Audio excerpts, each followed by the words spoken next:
take a trip to Bury Pomeroy Castle in South Devon, you can expect an educational afternoon learning about the history of this centuries-old castle ruin. But you might not experience the history of this castle just through the information boards dotted about the place. Visitors to Bury Pomeroy Castle, both tourists to the English Heritage Site and people who gain access via more unofficial means, sneaking in under the cover of night, they sometimes tell tales of coming face to face with the solid apparitions of long-dead members of the Pomeroy family themselves. Others hear the unmistakable sounds of tragedy unfolding around them, only there's nothing to see out of the ordinary. But then some just have the gut-wrenching, sickening feeling like something isn't right here. Almost like it's centuries of life, death, and inevitable turmoil in between have left a foreboding imprint on the ruins of this once magnificent castle. Witnesses have claimed to feel unseen eyes watching their every move from the shadows, and notice feeling that same uneasy presence all the way until they finally leave the property altogether. But other, more unfortunate souls have said that their paranormal encounter didn't end when they left the castle. It didn't end when they got home. It didn't even end when they got to bed. Because sometimes, allegedly, the ghosts from Bury Pomeroy Castle will follow you home and continue to watch you even while you try to sleep.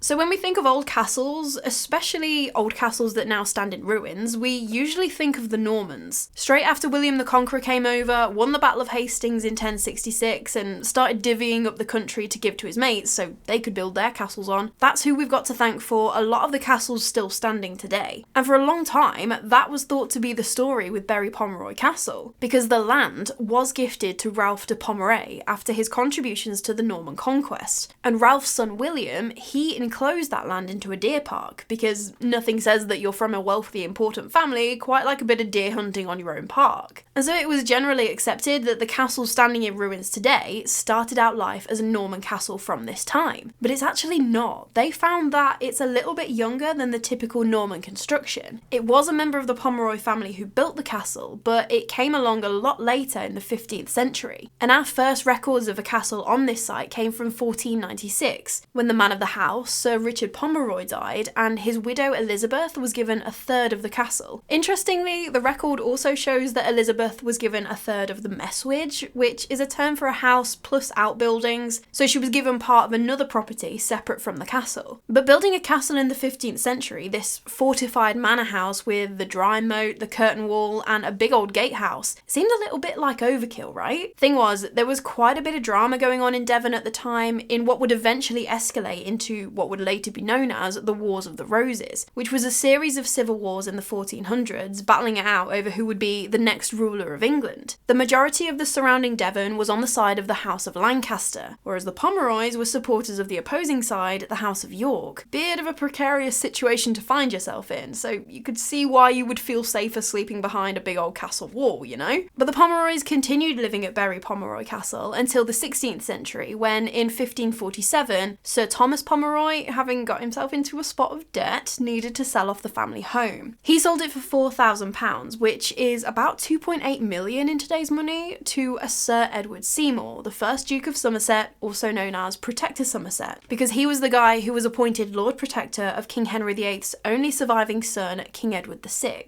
who was crowned king at 9 years old, so, you know, probably should have a little bit of help running the country until you're a little bit older. And Sir Edward Seymour, he already had a pretty lofty status anyway. I mean, his sister was Jane Seymour, Henry VIII's third wife, making King Edward VI his nephew. But with this new role of Lord Protector, Edward, he wanted the assets to reflect his status. I mean, he was effectively ruling England at this point, being Lord Protector to the young king. And so he actually went around and bought a bunch of properties at this time. So it's likely that he never even got around to visiting Bury Pomeroy Castle. And he'd never get the chance to, as just a few short years later, in 1552, he would lose his head on Tower Hill after basically falling out of favour with everyone and just not doing a great job at being Lord Protector. Some say that all of his lands were forfeited to the crown, including Bury Pomeroy Castle, but they were eventually given back to the Seymours. But other sources say that after his father was executed, the castle just passed to Edward Seymour's son, also called Edward Seymour. In the 1560s, this Edward cleared out the original medieval buildings within the curtain wall, pulled it all down, and built a new Elizabethan manor house in the courtyard of the castle. castle. But the Seymours weren't done there. Edward's son, who was imaginatively also called Edward, but this time he was Edward II, he inherited the castle off his dad in 1593, and he had plans for the place. He wanted to take what his father had built and turn it into an obnoxiously excessive stately home. He wanted there to be no argument that Bury Pomeroy Castle was the most spectacular house in Devon. The Long Gallery, that was going to be one of the biggest ever built in England, being larger than even Hampton Court palaces. Like, that's the scale that we're on right now. That's what Edward was going for. It was going to be absolutely massive. But the thing with rivaling a house like Hampton Court Palace is that that one was built by people who had the financial means to back it up. Why had Edward decided that he was going to build this palatial mansion in a remote corner of England on a patch of land that wasn't really geared up for such splendour? Basically, Edward Seymour II was thinking long term, and he was thinking about what was to him his right as a Seymour. Remember his granddad, Edward Seymour, which may not help just saying his name, but basically the Lord Protector, the one who first bought Bury Pomeroy Castle. He was Duke of Somerset, and that's a big deal. But the dukedom hadn't passed down to his son, Edward Seymour, which in turn had then obviously not passed down to his grandson, Edward Seymour. I'm talking about the one who had done all the building work to Bury Pomeroy Castle, Edward II. And what had happened was that the first Edward, the Duke of Somerset, Lord Protector, he'd basically disinherited his two eldest sons, John Seymour and Edward Seymour, because he wasn't 100% sure that they were actually his. He thought that his wife Catherine hadn't been faithful. And so then when Catherine had passed away, Edward had remarried and gone on to have 10 children with his second wife, Anne Stanhope. And it's this second family, this junior branch of the Seymour family, who inherited the titles from the Duke of Somerset, leaving the senior branch, those two sons from his first marriage with Catherine, with Bury Pomeroy Castle and not really a lot else. Edward Seymour II, the grandson who had had the lofty plans to build the huge mansion, he did file a lawsuit to try and get some of the family estates from those other Seymours. I'd imagine trying to just claw back some sort of wealth that he felt that he was owed so that he could finance the rest of his build, but it didn't actually pan out. He lost the lawsuit, and that actually looks to be the beginning of the end. Edward Seymour had spent £20,000 on the project at Bury Pomeroy Castle, equating to almost £5 million today before the money had ran out and the project had to be abandoned. By 1611, it was not looking good for this branch of the Seymour family. They were pretty broke, but that still didn't stop Edward from buying a baronetcy for about £1,000. I'm imagining so that he had some sort of title to pass down to his kids. Because in 1613, Sir Edward Seymour II, first baronet of Bury Pomeroy, passed away, his grand plans for the mansion unfinished. But even without everything that Edward had wanted to add to the place, it was still a nice house, and so the Seymour family continued to live there. Although Edward II's son, Sir Edward III, because of course he would be called Edward, he had no interest in carrying on his dad's plans, and neither did his son, Sir Edward IV. And actually by this point, attentions were turning to another house, Bradley House in Wiltshire, as the new family seat. And by 1697, the biographer and vicar for Bury Pomeroy, John Prince, he wrote that Bury Pomeroy Castle was now demolished and buried in its own ruins, there being nothing standing but a few broken walls. And that's because the castle had been stripped of anything valuable. Glass from the windows, flagstones, lead from the roof, even the decorative stonework had all been taken. And by that point, although they still owned the castle, the Pomeroys were long gone. They had made Bradley House their home. And so by the 18th century, this ruin of a once great castle had become a bit of a destination for sightseers and tourists. Artists loved coming to the ruins to be inspired, and even authors too. There was a book written in 1806 by a mysterious guy under the pseudonym Edward Montague called The Castle of Bury Pomeroy. And it was a classic Gothic story. There was death, deceit, and ghosts in it, and it may become important to one of the stories I have to tell you about a little later. But for now, Bury Pomeroy Castle is a visitor attraction managed by English Heritage. You can walk around the ruins, see what's left of the Elizabethan manor house, like all that good stuff. It's actually still owned by the Seymour family now, specifically a guy called John Seymour, the 19th Duke of Somerset. I'm glad to see that someone bought a Seymour a baby names book.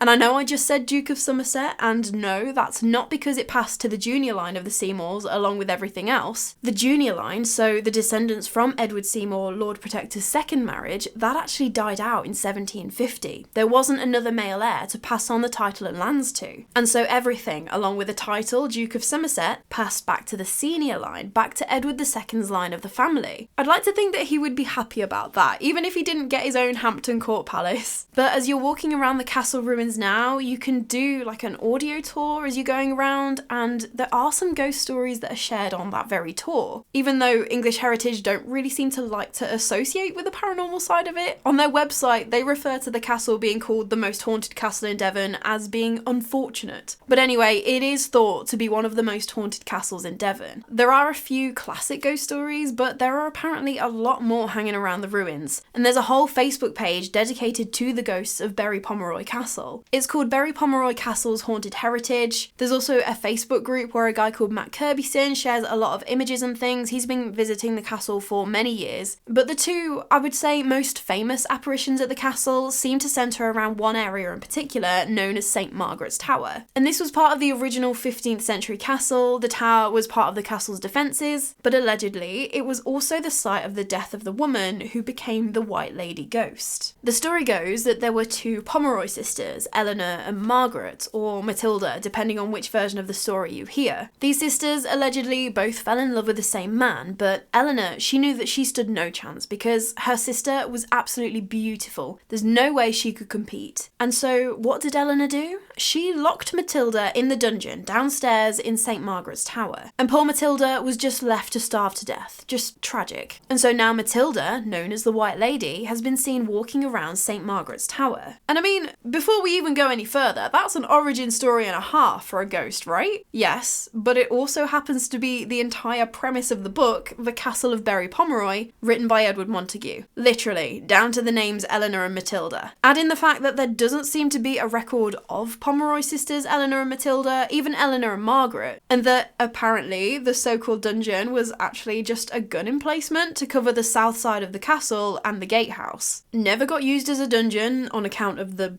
gun in the way, but regardless of all of that, people have still felt and seen very strange things in this area. A woman with dark plaited hair and a long flowing dress has been seen, and if you see her, you'll be overcome with this feeling of just absolute terror. Sometimes you'll just hear her brushing past you in her dress as she walks up the stairwell in the tower. And she's also apparently been photographed on multiple occasions. There are loads of photos on that Facebook page of what people believe to be the White Lady. But she's not the only one hanging around here. There is also the Blue Lady. And the story behind her is that she was, again, a member of the Pomeroy family, and she was abused by her father, which led to her getting pregnant. Obviously not wanting anything to do with the baby, she actually murdered her child, so just even more tragic. While this story is not part of a gothic novel, we have no names, no dates, no evidence that this did actually happen. But now the Blue Lady has been seen on multiple occasions, and she normally appears wearing a blue dress or a blue cape, or a baby's cries have been heard in St Margaret's Tower. And there are a few legends tied to this entity in particular. The first one says that she is an omen of death. If you see her, someone around you is going to die, which is allegedly what happened in the first recorded encounter with the Blue Lady, as a very high-up physician called Sir Walter Farquhar wrote about it. And I say allegedly because apparently this story featured in his memoirs. I didn't find that. The earliest reference I found to it was in an 1884 book called The Haunted Homes and Family Traditions of Great Britain, a ghost book from the 1800s, so take from that what you will. But aside from that, Sir Walter, I mean, how many doctors do you know who are awarded a baronetcy because his clients included the Prime Minister and the Prince of Wales at the time, who went on to be King George IV? He was obviously seen as this incredibly learned and reliable person, level-headed, so that would make him the perfect witness. And apparently what happened was that Walter was down in Torquay, which is about 20 minutes away from the castle, and he received a message from the steward of Bury Pomeroy Castle asking him to come and tend to his wife, who was extremely unwell. And so he did. He got to the castle and was asked to just wait in this room for a sec before seeing the steward's wife. Walter did as he was told. He was a bit put out about being sent for and then being told to wait, but whatever. All of a sudden, the door to the room opened and in walked a woman wearing pretty nice clothes, a blue dress, but she looked deeply distressed. Walter just assumed this was someone coming to collect him so he could finally get on with his job, so he stood up ready to greet the woman, but she just completely ignored him. Instead, she walked across the room, wringing her hands before climbing the staircase in the room and disappearing at the top. Okay, rude, but I guess she must have been otherwise occupied. At that point, Walter was summoned to go and look after the steward's wife, who was very unwell, and so she had his undivided attention and he completely forgot to ask after the woman in the blue dress. Walter did what he could for her, but once his work was done, he went home for the night. When he came back to the castle in the morning, the steward's wife was looking a lot brighter. She seemed to be recovering, and so everyone kind of relaxed a bit. The steward himself, he was obviously happy with this turn of events, all good. At that point, Walter remembered the woman in blue from last night, and so just turned to the steward and said, "Oh, by the way, who was that woman? She seemed really upset." Immediately, the steward's face just dropped. He starts crying about his wife. He's convinced she's gonna die. It's a mess. Walter's a bit like, was it something I said? The steward went on to say that the blue lady was an omen, that there was a death about to happen, which could only mean that his wife was about to die. He'd seen the exact same apparition just before his son had drowned. I mean, this steward, he's been through it. Walter, again, being a level-headed, grounded in science medical man, he doesn't believe it. There's no such thing as omens. To which the steward replied saying, "I've lived in this castle for 30 years. I'm telling you, that omen never fails." They reached a bit of an agree to disagree point in the conversation, and Walter, he was satisfied his patient was looking better, and so he left. The steward's wife passed away just hours later. It has just got to be said with this story though, it apparently happened in the 18th century, which is when Bury Pomeroy Castle was supposed to be a ruin. Allegedly, there were a few rooms that were still habitable, and I mean, once the Seymours had left, I guess they would need someone like a steward to look after the place. So it's plausible, maybe, but just mentioning it anyway, potential hole in the story. But other people in the years since have encountered this blue lady apparition, with a lot of people saying that whenever she's around, the atmosphere turns really oppressive. It is not a nice place to be. Doesn't really make any mention of whether anyone died soon after seeing her. That would have been interesting to know. But other people claim to see blue lights around the castle, usually around St. Margaret's Tower or the castle wall or the gatehouse, which, due to the colour blue, they're thought to be the Blue Lady. But the second legend surrounding this Blue Lady apparition, and another reason why you don't really want to see her at Bury Pomeroy Castle, is that when she manifests, especially to men, she will lure them to a dangerous part of the castle ruins, which will cause them to fall to their deaths. I mean, can you be classed as an omen of death if you're the one causing the deaths? But anyway, I did find that a lot of the older books especially, they describe this entity as thoroughly evil and hateful, which, I mean, luring men to their deaths, that tracks. But apparently when mediums in the years since have made contact with this entity, she's not actually that evil. And to be honest, thinking about it, if her origin story is to be believed, she hasn't been treated well by men at all, especially the one man in her life that she should be able to rely on. Plus, stepping more into the realm of realism for a moment, I couldn't find any record of anyone actually dying at Bury Pomeroy Castle because a ghost lured them onto the ruins. Although there was a story from a third-hand source, so it's been passed through a few people by this point, but it said that in 1913, the International Club for Psychical Research, which was an organisation similar to the SPR, the Society for Psychical Research, they were told that there had been a young army officer at Bury Pomeroy Castle one night, and that he'd seen this beautiful young girl who had beckoned to him from the top of the tower. He'd seen her, thinking she must need help getting down or something, and so he'd started to climb up to try and help her. But by that point in time, the masonry was very unsafe and totally not suitable for climbing on, and the officer claimed that he'd nearly fallen to his death trying to reach this girl. So let me know what you think of the Blue Lady. She has a long, complicated, and at times a little confusing history, because I didn't even get into the sources which claim that the Blue Lady was actually Eleanor, the evil sister which locked Matilda in the dungeon from the book. Yeah, there's just a lot going on with her story.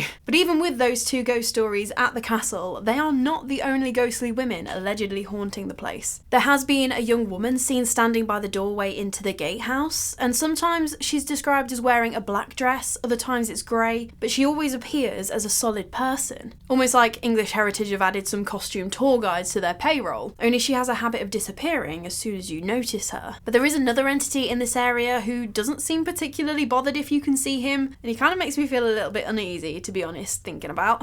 Because the main driveway into and out of the castle is said to be haunted by a figure dressed in black, who will watch you from the shadowy trees. Some say that they can tell when this watcher is around, as the atmosphere, again, will just turn really negative and like you need to get out of that area immediately. But I mean, just thinking about it, say it's getting a little bit dark, looking into a bunch of trees where you can't really see very well anyway, you don't know what's hiding in those trees looking at you that you can't see. I guess maybe it's just that vulnerability, but either way, creepy. Some believe that this watcher is actually a monk who has been seen elsewhere in the castle too. He's been seen in the main Elizabethan manor and in the courtyard in front of it. And he's your classic hooded monk ghost, standing at an imposing 6 feet tall, black robes, hood up so you can't actually see his face, but he appears as this solid being. But a monk in a castle, it does make sense. Castles would have had their own chapel for the Pomeroys and the Seymours. A religious person would have either visited to lead the services, or even there would have been a priest living at the castle anyway. But we don't know specifically who this hooded figure is. And there's also a bit more mystery, this time around the next ghost story, which takes place in the area of the castle known as Pomeroy's Leap, because there was a legend that the reason that the Pomeroys lost Bury Pomeroy Castle wasn't because of just straight up financial difficulties. It was actually because the final Pomeroy to live there, Sir Thomas Pomeroy, was part of the Prayer Book Rebellion, which was a revolt in Devon and Cornwall in the 16th century against changes made to religious practices. The king at the time, King Edward VI, had introduced a new prayer book written in the English language, whereas a lot of people still spoke Cornish. They didn't speak or even understand English. And so you can see how that would cause friction, the king just coming in and telling you how you should be worshipping. But this legend goes that because the rebellion failed, Sir Thomas was forced to give up Bury Pomeroy Castle to none other than Edward Seymour, who actually did fight on the side to squash the rebellion. And that's how the Seymours ended up at Bury Pomeroy Castle instead. Sir Thomas was not one to back down so easily, and rather than just hand over the castle and walk away in shame, he instead decided that he wouldn't surrender. When forces came to take the castle, Thomas, along with one of his brothers, both dressed in full battle armour and riding their war horses, they blindfolded the horses and galloped full speed off Pomeroy's Leap to their deaths below. And that is the story behind why now people have heard the thundering sounds of galloping hooves, of horses whinnying and of plate metal clanging together before the sound of a sickening thud before silence in that area. I mean, I guess that's one way to go out if you really don't want to be captured, I guess, but could you have at least spared the horses, maybe? Either way, that legend also does not appear to be grounded in any sort of evidence. It's pretty easy to come across records of the debts that Sir Thomas Pomeroy was in, and that Edward Seymour simply purchased Bury Pomeroy Castle off him. While Edward Seymour was involved in squashing the rebellion, there is no evidence that the Pomeroys were actually involved. The dates don't even really line up. Edward Seymour bought the castle in 1547, whereas the rebellion really all came to a head in 1549, 2 years later. And even if it wasn't Sir Thomas Pomeroy sacrificing himself so that he didn't surrender, again, there is no evidence that Bury Pomeroy Castle has ever come under siege. No need for any occupant to either have to make the choice of surrendering or dying in some spectacular way. I feel like a lot of the stories today have just been me saying how they can't be true, which I know doesn't really add to the atmosphere of telling ghost stories, but what can I say? I'm a stickler for the historical records, and I'm just starting the new year as I mean to go on. I don't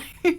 Even if the origin stories behind these ghosts are a little dubious, it doesn't stop people from experiencing what they experience at the castle. Like I say quite a lot on this channel, I'm never gonna discount what a witness to something allegedly paranormal claims they experienced. I wasn't there, I don't know what did or didn't happen. And so regardless of the legend, there does appear to be a residual echo in that area. But one entity at the castle who does not seem to be residual at all is a small 9-year-old girl called Isabel. Mediums have been able to pick up on this Isabel, and they claim that she was an illegitimate child between one of the Pomeroys and a servant of the castle. And she's most often encountered in the kitchens, where she would have probably spent a reasonable amount of time in life. She would have been a source of embarrassment for the Pomeroys. She would have been hidden away as much as possible. One night, she walked into the kitchens to see her mum being attacked by visiting nobles, but when she tried to intervene to help her mother, one of the noblemen threw her to the ground. She hit her head in a really bad way, and that that was that. But Isabel apparently went on to say that she got up and tried to help her mum again, only this time, when she reached out to them, her hands would just fly straight through. Also, it seemed like no one really noticed her at all. It was as if she wasn't in the room. After this rather confusing experience for her, she looked over to where she had hit her head to see her body still laying on the floor. Isabel had died, but it was like her spirit hadn't realised for a second. She was so focused on helping her mum. Isabel is said to be responsible for feelings of really intense fear in the kitchens, but she has also been known to follow people home. In 1983, there were a group of people doing a bit of an investigation in the castle, including Peter Underwood, and they had a bit of an experience. There was a woman called Eileen who claimed to be sensitive, and she was sat with her friend Bob. All of a sudden, Bob reported that he was overcome with that same feeling that's just been reported time and time again. Just abject horror, hair standing up, the atmosphere ain't right, but there's nothing visually going on. He looked over at Eileen, about to tell her how he was feeling, to see that she was also absolutely frozen in fear, transfixed on something at the top of the old stone staircase. And it wasn't until days later when she finally felt ready to say that the little girl was actually joined by this huge black cloud that she got the sense was the very embodiment of evil. Not too much longer after that, Bob suggested to the others that it was time to leave. The atmosphere just felt too wrong. Let's just go. So they did. Time passed and Bob had returned again and again to the castle to see what else he could experience, but it wasn't until he used a Ouija board with his wife Anne, his friend Eileen, and a couple of other friends that things got real weird.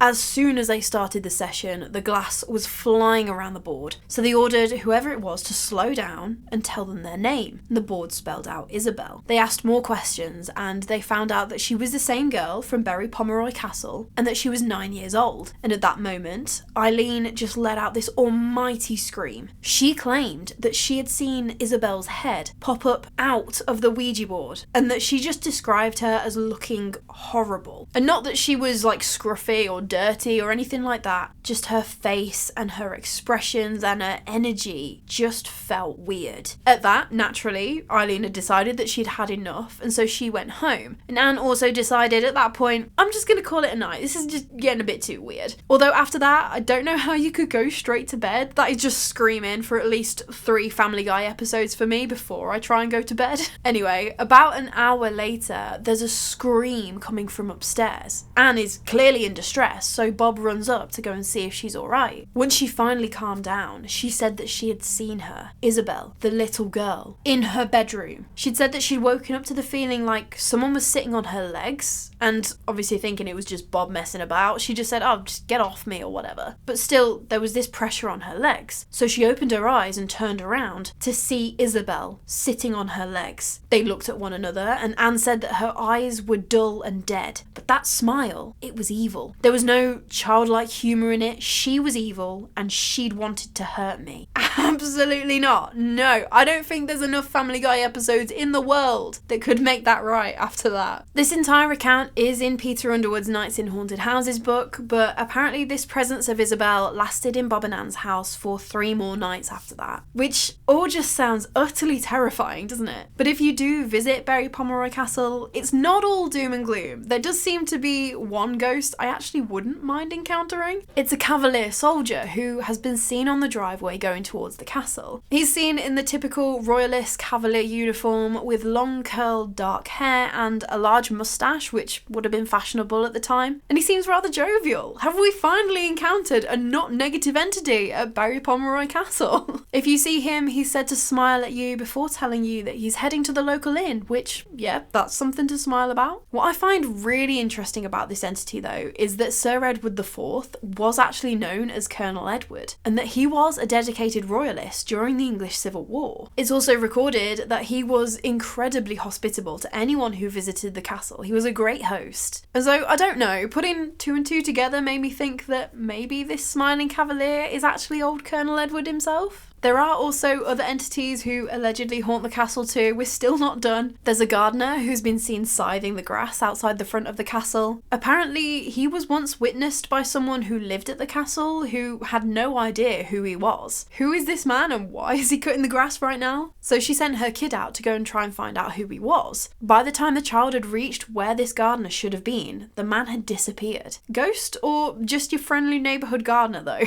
There's also a guardsman who appears on the castle ramparts carrying a lantern. Although he is said to be not a super nice entity, if you go up to him, he'll smile at you in that malevolent, this is not a happy smile, showing off all of his rotten and missing teeth before disappearing. Apparently there's also a man wearing a tricorn hat seen wandering around the grounds of the castle, but that's all the information we have on him. I just couldn't help but breathe a sigh of relief that the name Dick Turpin was not mentioned when talking about that entity. A young girl dressed in scruffy clothing has also been seen. She's known as the cane bearer, as she's witnessed carrying bunches of willow canes for making into baskets, 5 potatoes high. Oh, she's a fancy flapjack. She doesn't seem to be overtly negative, no evil grins or anything like that, but apparently she has been known to poke people with her canes. There are also 2 hounds that are said to haunt Bury Pomeroy Castle too. There is a friendly dog who appears completely solid, just mooching about the grounds before fading away. And then there is a not so friendly dog who will apparently growl and snarl at you if you approach him before then also fading away. But by far, the most common phenomena that people experience while they're at Bury Pomeroy Castle is this overwhelming negative feeling. And I know a lot of places will say, oh, you feel like something's off, something's watching you, something doesn't feel right, but here it was different. People visiting couldn't wait to leave. Children wouldn't play in the courtyard. Instead, they'd be really subdued, stuck right by their parents' side. Even people who had entered not through the ticket booth, shall we say, these people who are not afraid of being caught, anything like that, they would just get this ice cold feeling of dread that wouldn't leave them until they left. And they left early because of that feeling. So if you're visiting Bury Pomeroy Castle to learn about its history, just be aware that they don't have any horses on site, there are no employees paid to dress up, and that feeling of being watched, it's because the ghostly entities of the castle are keeping a very watchful eye on you. Oh, and once you're home, make sure to go and check your bedroom before you go to sleep at night. Don't want any visits from any evil-looking children in the dead of night now, do we? But I mean, with that level of alleged paranormal activity, surely there's got to be something to it, right? I know that English Heritage, aside from having the bit of the ghost story in their audio tour, they do really seem to be leaning away from the whole ghost thing. I don't believe they allow paranormal investigations overnight anymore. Although I don't know, that may be more to do with the safety of the site rather than anything else, but still. With Bury Pomeroy Castle, I do believe that there is something going on there. Seeing so much life and then inevitable death in those walls over the centuries, I'd absolutely imagine there to be at least something going on there. But I feel like the castle, similar to so many other places, especially very old castles like that, they've fallen into the trap of taking the ghost stories that may or may not have had fictional origins, and they've just become cemented as part of the lore of the place. Especially obviously the story of the White Lady and Matilda and Eleanor being the exact characters from a fictional novel. I didn't really touch on it much in the main part of the story, but there are lots of photos of strange looking mists and things on the Facebook page, Bury Pomeroy Castle's Haunted Heritage. Some of them do look very strange and like they are women in dresses. Others I would put down to pareidolia more than anything else, but if you are so inclined, take a look for yourself. There are a lot of photos and witness accounts uploaded there. But of course, I want to know your thoughts, your opinions on Bury Pomeroy Castle. Haunted, all made up from fictional stories, somewhere in between? Please also do let me know if you enjoyed this video by tapping the like button. And if you haven't already, I have a lot of very interesting places lined up to cover for the rest of this year, so maybe you'd like to consider subscribing so you don't miss any of them. But anyway, that is all from me today. I hope you are keeping to your New Year's resolutions, and if one of those is to drink more water, and even if it's not, go and get a drink of water, go hydrate. I also want to say a huge thank you to everyone who wished me and Mr. DSC well over the Christmas holidays. We had the incredible misfortune of coming down with the festive flu a week before Christmas, and it was bad.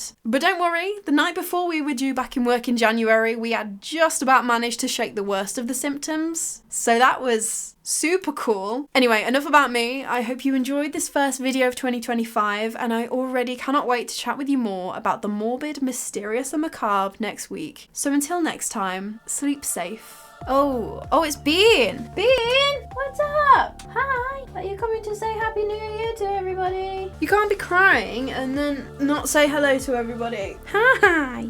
Oh, okay, bye. I think she's gone again.